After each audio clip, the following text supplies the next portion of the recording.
A'udhu billahi minash shaitani rajim. Bismillahirrahmanirrahim. Salam alaikum wa rahmatullahi wa barakatuh. Barque Borontuba. Buenas tardes a todos. Queremos darle la bienvenida para el nuevo Magal que vamos a realizar acá en Capital el día lunes 4 de septiembre, Inshallah. Se vino Safar, nuestro mes Safar, que es importante para todos los musulmanes.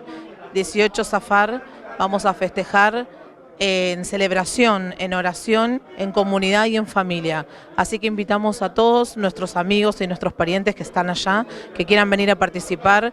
Van a contar con bebida y con comida gratis durante todo el día. Es una jornada para compartir en familia y, como digo, agradeciendo porque nuestro Sheikh Hamadou Bamba, Hadim Rasul, que hizo todo un esfuerzo muy grande para que reivindiquen el Islam en Senegal, el Islam puro, el Islam como está en el Corán. Así que es el día de rezo y de agradecimiento en comunidad.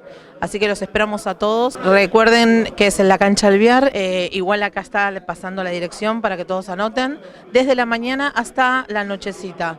Lo que sí les vamos a pedir a todas nuestras amigas o hermanas que vengan en lo posible cubiertas, con ropa acorde, porque es un evento religioso, sin ofenderse, porque tenemos que respetar al agua tala que todo lo ve y está en los ojos de todos. Muchísimas gracias. Salam alaikum wa rahmatullahi wa barakatuh.